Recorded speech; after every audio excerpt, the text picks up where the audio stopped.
We begin tonight with a really tough decision many of us will have to make one day: moving an aging parent into a nursing home or assisted living facility. With stories of patient abuse or poor treatment often in the headlines, we want to help you navigate this decision and find the very best solutions for your family.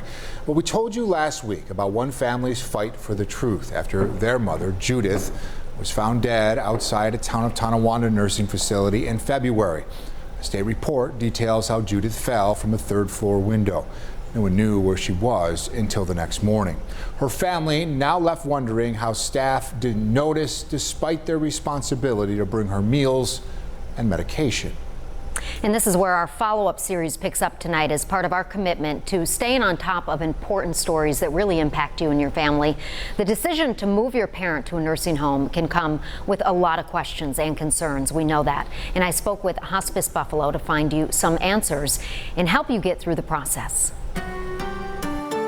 It's an anticipated event that everyone is going to die. Nobody wants to think about end-of-life care, but Kelly Clem, VP of Patient Advocacy at Hospice Buffalo, says if you don't plan ahead, you could end up in crisis mode. The hospitals are in need of freeing up those beds as quickly as possible. So if you determine that you can't bring mom home from the hospital, that's going to be a time when they're going to say, okay, here's 3 choices, pick one.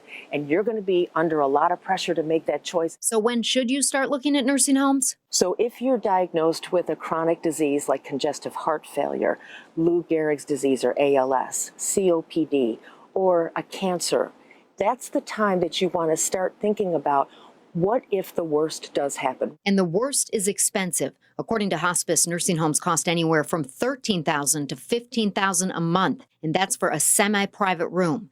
That's why it's so important to begin the process by contacting someone to help you plan financially. One thing that people always are worried about is protecting their home. Molly Coughlin from Hospice recommends putting the family house in a life estate. It allows the parents to remain in the home, and if it's done timely enough, prior to their admission to the nursing home, right now the time limit is 5 years, it will protect the home. She also recommends you meet with a lawyer or financial planner and get organized. Every year, Social Security will send a letter in November, December. It's called the cost of living assessment.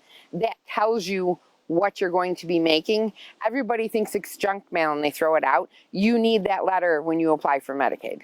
Clem says don't select a nursing home based on what you read online or see on TV.